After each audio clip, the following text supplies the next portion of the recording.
All right, today we are going to start Unit 7.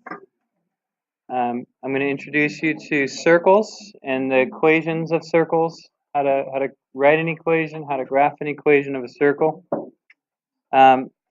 Circles have only two parts that are important, right? The center of that circle and the radius of that circle.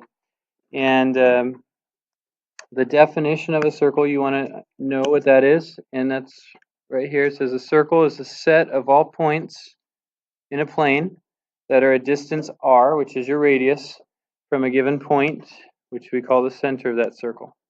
Okay, so you're given a center, and you come up with that.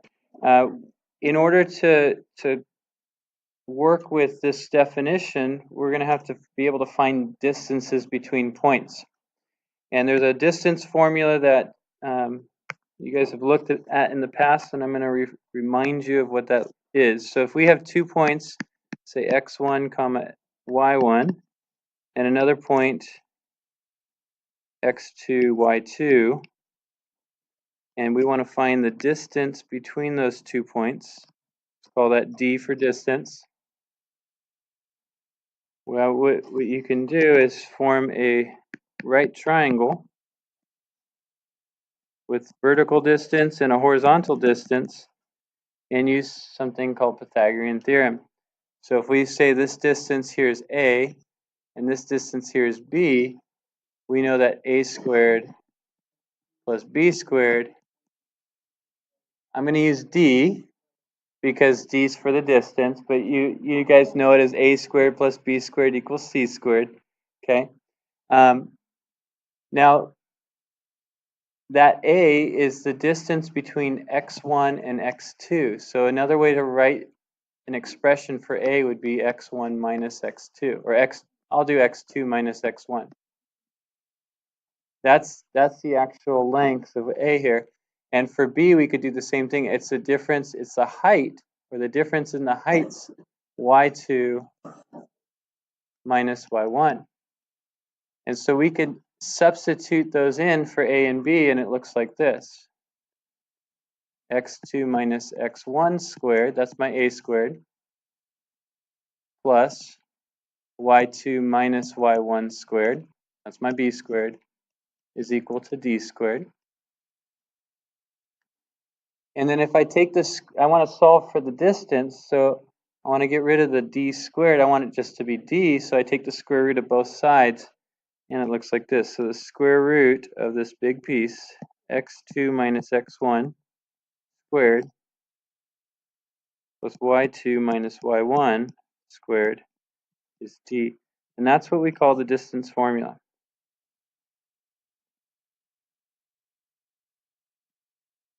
Okay.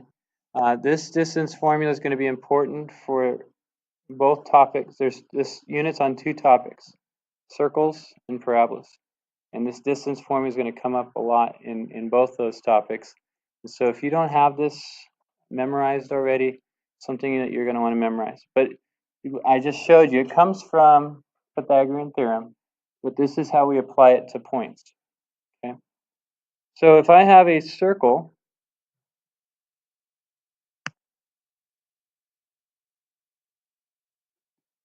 with a center at a point, let's say HK, and we pick a radius for that circle, call it R, and we swing that radius all around that center of that circle, or the center of that, center of the circle, we get the circumference of that circle, right, which is the circle, right? So any point on here, there's an infinite number of points on here that are the same distance r from that center, forms that circle. So if we pick any point on that circle, let's call it xy,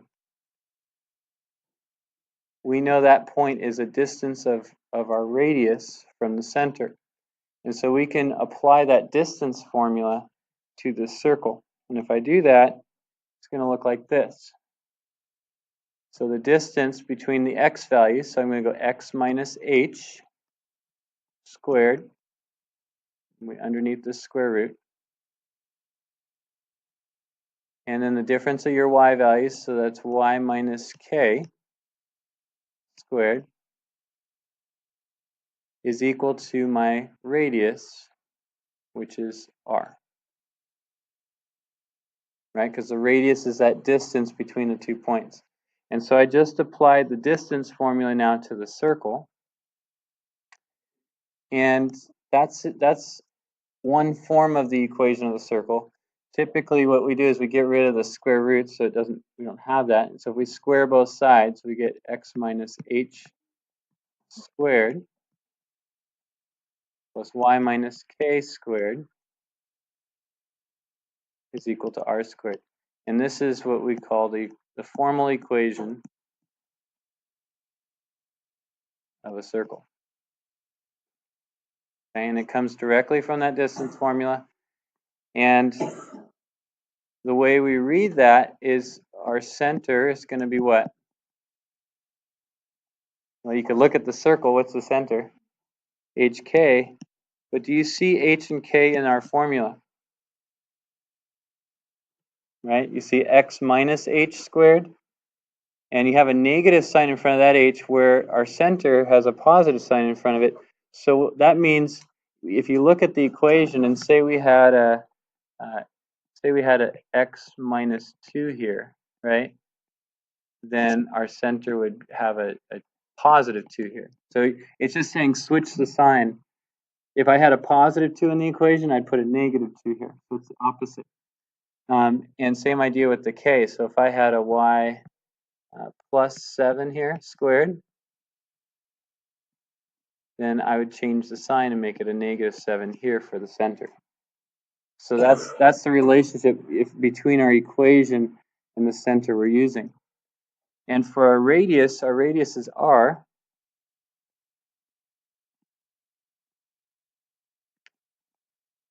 Okay. But in the equation, say we had this equal to 64. How would I find my radius? If 64 is the radius squared, you take the square root, and so so in this case, this would be the square root of 64, which is 8. And so that's some of the relationship between the equation and what we have here. And we have a lot of this written down in our notes here already.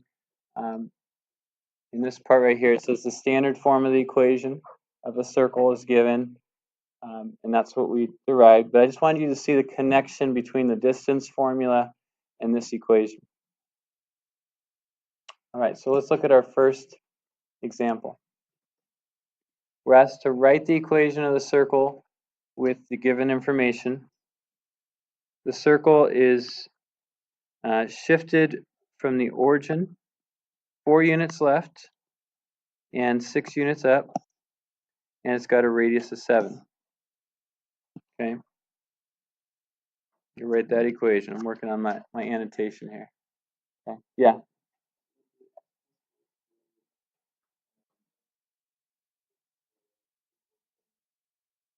Yes. And so I'm gonna work at it just from a picture, but you guys are gonna find shortcuts as you work through this. Some of you are already thinking that's good. So I'm just gonna plot this. 4 units left, 6 units up. So that's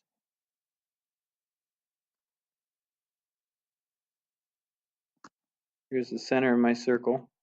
And what point would that center be at? Negative 4, 6.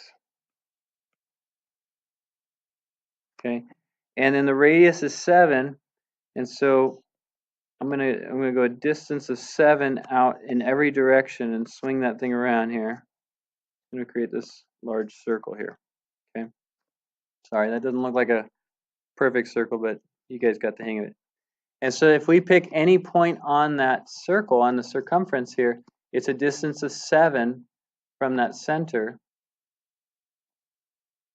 And so I'm going to use the distance formula again just to remind you of the definition and that distance formula. So if I use that distance formula, I get the square root of y minus the negative 4, so double negative, squared, I guess I should have done the x first, huh? Let me do the x. Oh, I am doing the x. So it should be x minus negative 4 squared plus, and then the y minus 6 squared is equal to our distance between those points, which is 7. Okay, so if we have a double negative, we want to change that to a positive. We want to get rid of our square root. And so we end up with x plus 4 squared plus y minus 6 squared is 49. And that's the equation of our circle. And some patterns that we want to recognize. Our center of our circle is at negative 4, positive 6. Our equation has the opposite. We've got an x plus 4, not a negative 4. We've got a y minus 6, not a positive 6. Those are opposites. And then our radius, if we square that, we get our 49. Okay.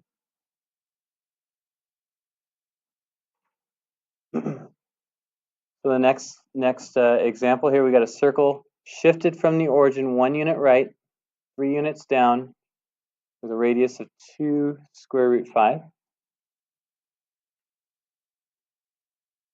Let's start again with a picture here. Can you do this without a picture? Probably. But I want to make connections for you here. So we're going to go 1 unit right, 3 units down.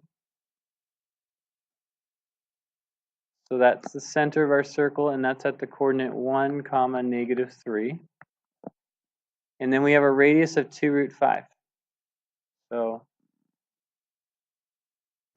let's say that's 2 root 5. And you go around, that's, you make your circle if you swing that around the center. And let's call that some point xy on the circle with that distance from the center. So use the distance formula now, just like I did in the previous one, for using the center and this point xy, and then get it into the form of that equation afterwards. So I'm going to give you a minute to try that.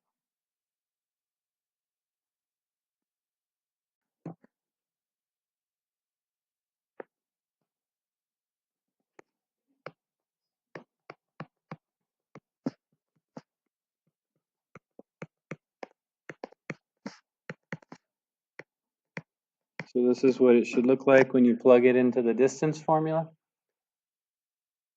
We have a double negative with the y minus negative 3. So I'm going to change that to a plus sign. And I'm going to square both sides to get rid of the square root. And we end up with, when you square 2 root 5, you have to multiply 2 times 2, which is 4. You got to multiply square root of 5 times square root of 5, which just gives you 5. So we're going to get 20 there. So x minus 1 squared plus y plus 3 squared is 20.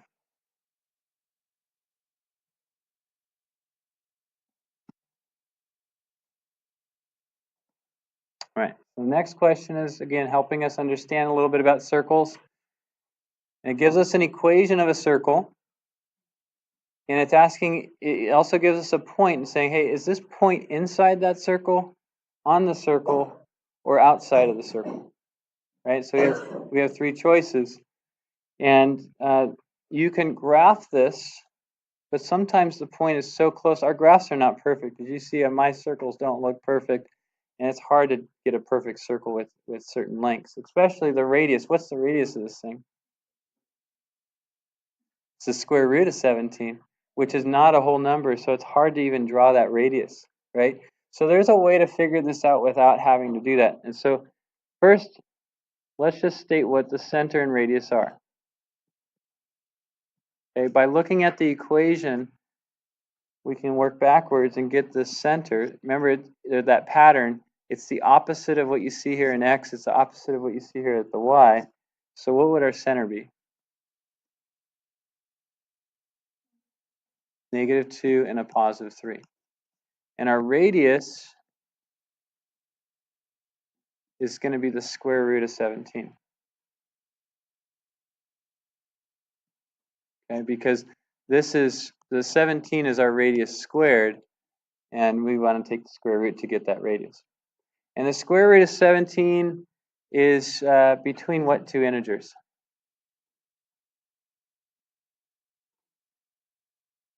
It's between the square root of 16, which is 4, and the square root of 25, right?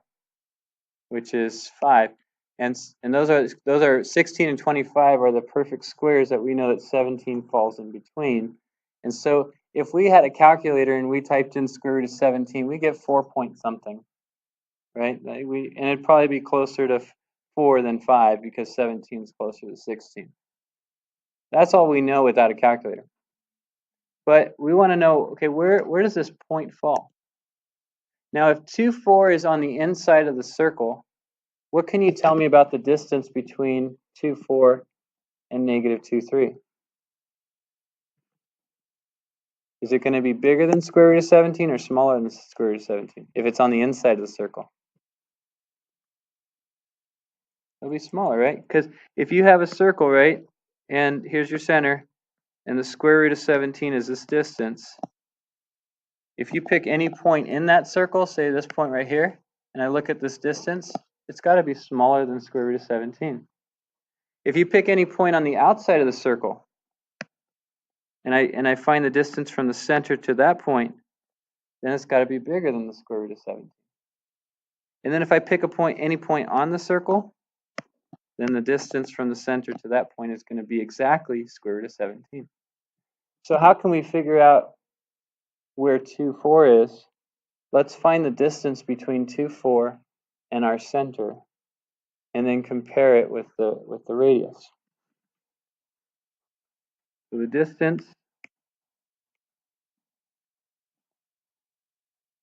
between 2, 4 and our center, which is negative 2, 3, I'm going to use the distance formula, is the square root, take your 2x value, so the center is negative 2 minus the 2 from this value here, squared, plus, and then take the y value from your center, which is 3, minus the y value from our point, which is 4, square that. Let's find out what that is. That's going to be the distance between our point and the center. So that's going to be the square root of negative 2, and negative 2 is negative 4, squared. 3 minus 4 is negative 1. We're going to square that. And when you square a negative, it becomes positive. So we get 16 plus 1, which is the square root of 17. So we're finding that the distance between our point and the center is square root of 17, which is that's the distance of our radius. So is this going to be on the inside, the outside, or actually on the circle? On the circle, because that distance is actually what the radius is. Okay. So the point is on the circle.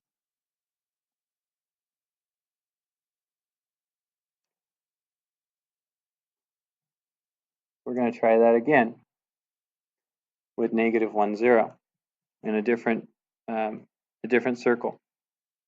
So what's the center of this circle? 2, 1. And what's the radius of this circle? So if 8 is our radius squared, we got to take the square root of it. So, and don't worry about simplifying, just write square root of 8. I'm fine with that.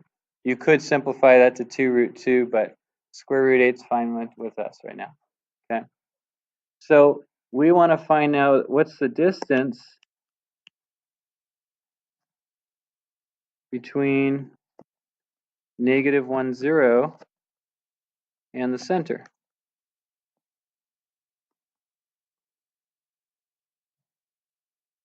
So we plug it into our distance formula. So the y value of the center minus our y value, so double negative here, squared,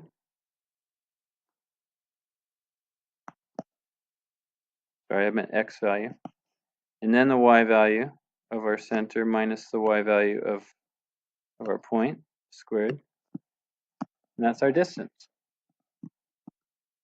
Turn double negatives into positives. So 2 plus 1, which is 3 squared, plus 1 squared.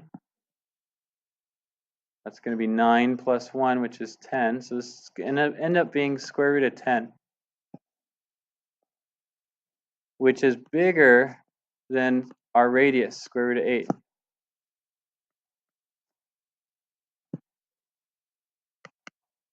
So this point is further from the center than our radius. So is this on the inside of the circle or the outside of the circle? Okay. So this point is on the outside of the circle.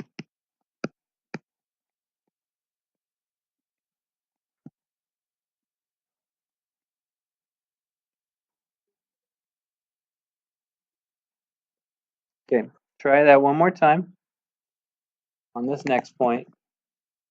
Just like we did with the others, find the center and radius, and then find the distance between your point and the center, and see if it's smaller than the radius, bigger than the radius, or actually equal to the radius.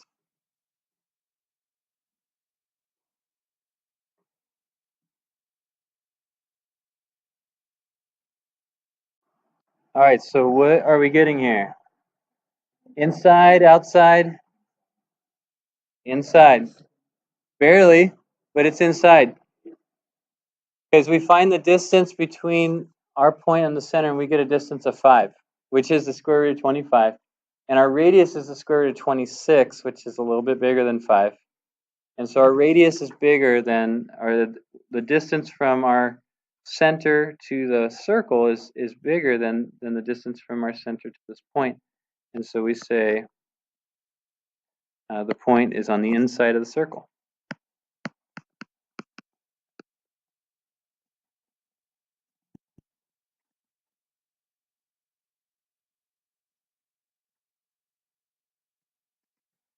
All right.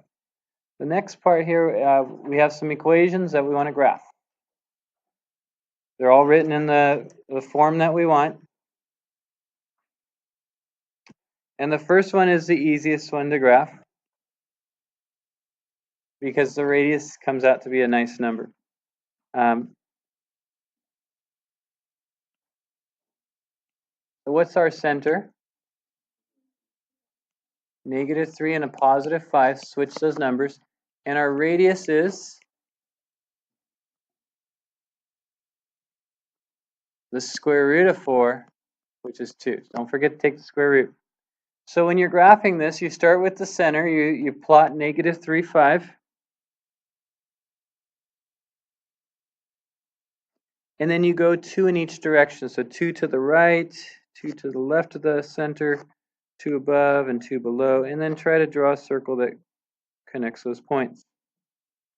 And there's your circle. Okay. The next one's like that, except the radius doesn't work out to be a nice integer. And also, maybe you're not sure what happens if the y is not in parentheses with a number, right?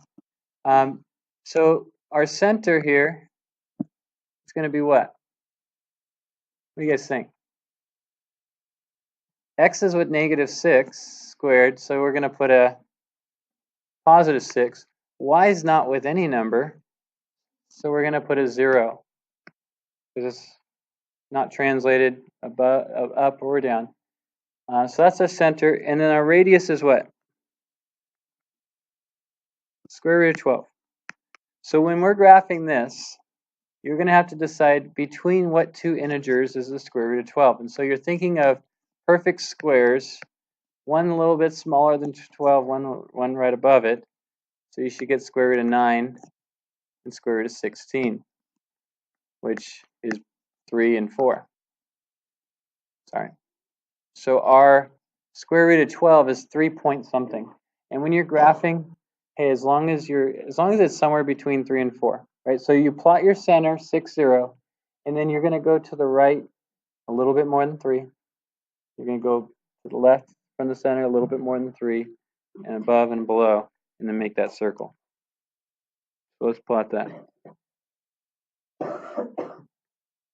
So here's my center. I go right 1, 2, 3, a little bit more. My graphing, I'm kind of halfway in between. Probably not like that in reality, but you don't have to be perfect with your graph, as long as it's close.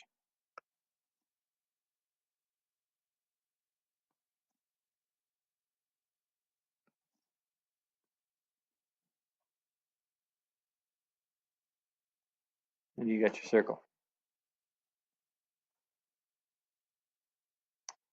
Now the last two problems here, what's different is they're not using the equal sign, they're using inequality signs. And when you graph equations with inequality signs, that's when you worry about shading. Should I shade, outside the circle or shade inside the circle? And then also, should I dash the circumference of that circle, or should it be a solid circumference? And so this first sign, how do we read that? Less than or equal, right? Okay. So if it's got that or equal, that means we're going to have a solid circumference. And the less than is going to tell us which way to shade. What do you think? If our value is less than our radius, is it going to be inside that circle or outside the circle? Inside. So we're going to shade inside.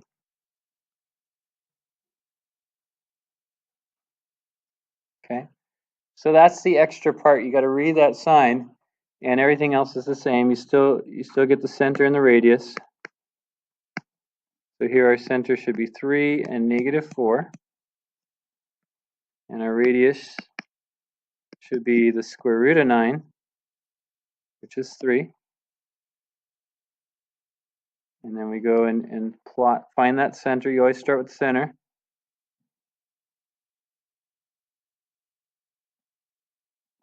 And then a radius from that center out 3 in each direction.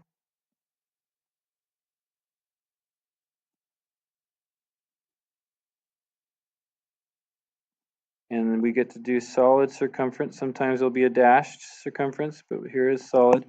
And then we shade on the inside of that circle.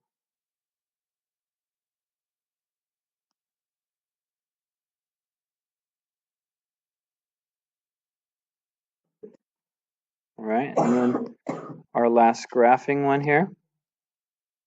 Now we have a greater than sign with no equal sign.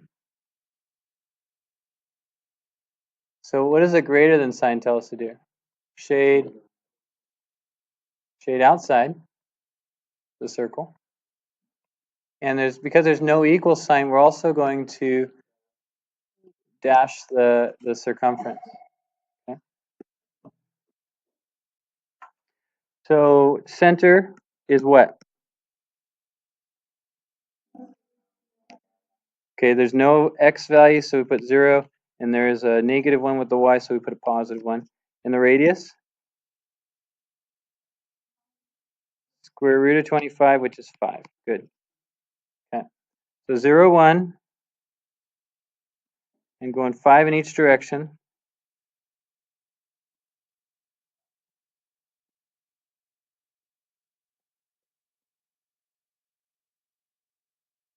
But this time, not a solid, it's going to be a dashed circumference.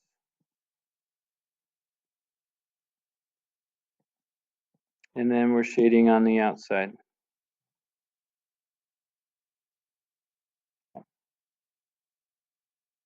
So we've looked at writing equations, we've looked at graphing equations, and this last part is to prepare you for tomorrow, okay? So that tomorrow isn't too overwhelming for you by throwing everything at you at one time. So that's what this next part is. So you won't see a connection yet until tomorrow for this last part, but you do have some of this on your homework, okay? Just like what we're doing here.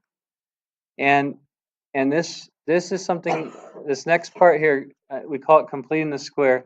It's a technique that's going to be used throughout this whole unit. So it's something you want to You want to really work to understand. Okay. Let me introduce the idea to you first of all. You could see right up here we have x plus 9 squared. Right? We've seen things like that before. And if we're solving and we get that, I've always said, hey, rewrite that as x plus 9 times x plus 9, and then to distribute that out. And when you distribute that out, you actually end up with x squared plus 18x plus 81. Right? But now we're gonna do this so often, it's gonna be important to recognize some patterns. Can you guys see if we started from if we wanted to skip that middle step and go straight from x plus 9 squared to the results? You see what you might do with the 9s to get the 18 and the 81? The 9 plus 9 is 18, and 9 times 9 is 81. And that works. That's a pattern that we can use over and over. And so let's just say I do x plus 5 squared, and we want to use the pattern, take the shortcut. What would that be? X squared plus, you go 5 plus 5 and you get 10x, and then 5 times 5 is 25. That's just a kind of a shortcut and an important pattern to see. Or if I had a minus sign, say I had x minus 9 squared, I go x squared, and this time we go minus negative 9 plus negative 9 would give you negative 18x. And negative 9 times negative 9 would give us positive 81. And then we have it, right? And so that's a quick, easy thing. And what's going to happen here is we want to create things that would help us get this. So if I just give you the first part, say x squared plus 12x. And I want you to come up with what number can we put here to make this a perfect square? Somebody did that really quickly. What are you doing in your head to get 36? You're right. What'd you do? What are the steps you went through to get 36? Okay. So you looked at the 12. You took half of it. Notice step 1 here. Take half of b, which is our 12. And you got 6. And then you did step 2. You squared that number. 6 times 6, and you got 36. Right? Isn't that what you guys did? No? What'd you do? Good. Okay. So when you said 6 plus 6 is 12, you're cutting it in half, and then you squared it. And then let's see if we could do step 3. How would, if we went backwards, what would this be equal to? What's squared? X plus 6. And so this is the kind of thinking that we're going to do. And so let me show you what some of these problems look like. Okay. So here we have an equation. Okay, we've got an equal sign here. And they're kind of leading us. They're saying, okay, we need to add something to where this underline is, right? And we're trying to create that perfect square. And our steps are right here. We want to take half of b. B in our case is 16. So we take half of that 16. And you can take half of something by making a fraction, putting it over 2. And then square it is step 2. So what's half of 16? We get 8. And when you square 8, you get 64. So 64 is our magic number that we're going to use here. And whatever you add to one side of the equation, you got to keep it balanced. So that's why we have this over here as well. So we're going to use this technique, and whatever we add to one side, we've got to add to the other. And then, so the instructions here says to complete the square. That's what we just did. And then we want to write the trinomial as a perfect square. Okay, this is the second piece we need to do. And we see below here, it's kind of written for us, something squared equals something. Okay. So the negative 2 plus 64 goes here, which is 62. And then what would be squared to give us x squared plus 16x plus 64? It'd be x plus 8. And it's always going to be this number right here. Oh, this number right here that we squared, right? Or you could think of it's always going to be the square root of 64 in this case. Or you can think it's always going to be half of 16. I mean, there's different ways to get that 8, but that's what we're after. So try the next.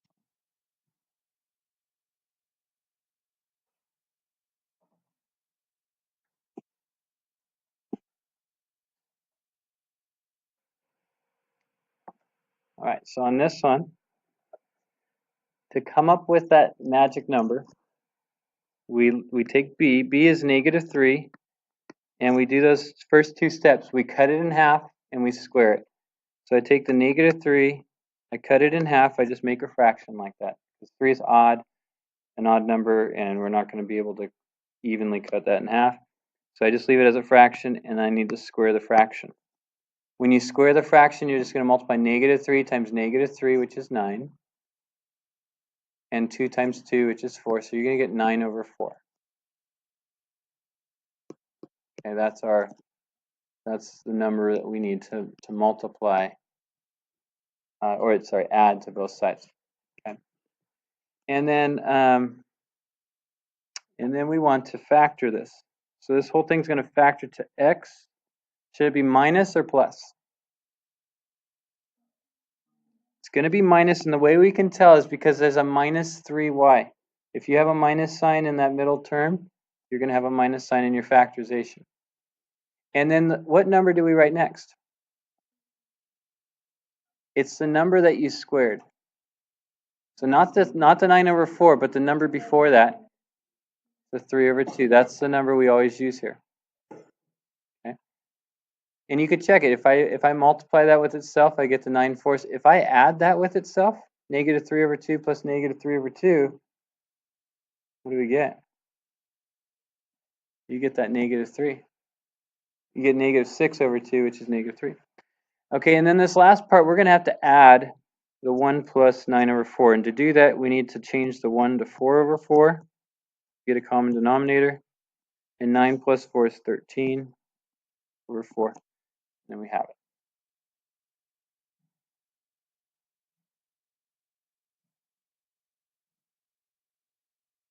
What if there's a fraction in front of x? We're going to get those, and so we need to know how to handle them. We still do the first two steps. We need to cut it in half. How do you cut a fraction in half? Multiply it by half. If you multiply a number by 1/2, you cut it in half. So that's what it means to cut it in half. And then after you multiply it by half, square it. So when I cut that in half, I get 1 times 3 and 2 times 5, which is 3 over 10. Okay, that's 3 over 10 is half of 3 over 5. And then when I square that, what do we get? 9 over 100. So that's the number we're going to add to both sides. Okay. When I factor that, and I know we're not used to factoring with fractions, but here we're using the shortcut. We have an x. Do I put a plus sign or a minus sign? Plus, because the middle term is positive. And then what do I use? The 3 over 10, the 9 over 100, the 3 over 5, which one? 3 over 10. It's the number that we squared. And then the last part, we're just going to have to add this. We need a common denominator. So what do you multiply the first fraction top and bottom by? 20. Multiply the 5 times 20 and the 1 times 20.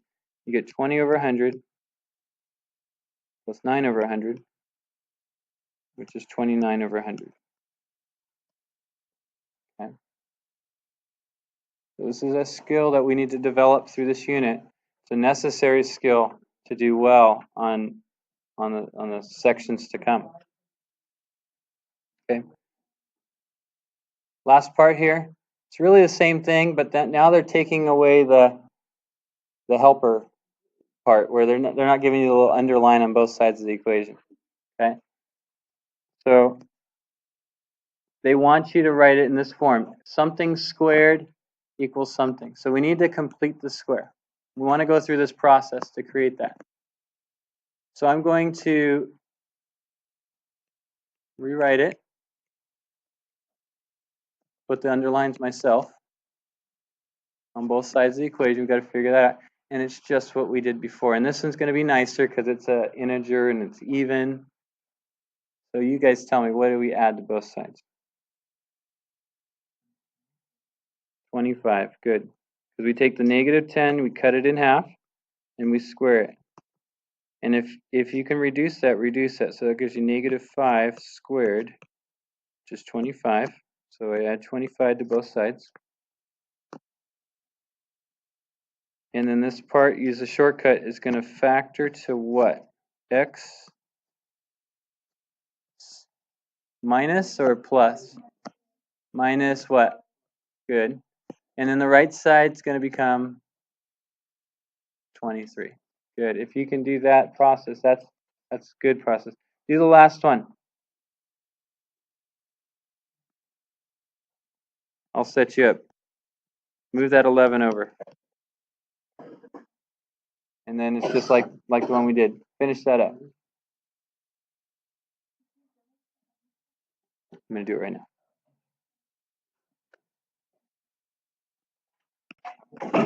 Okay, so on this one, what did you guys add?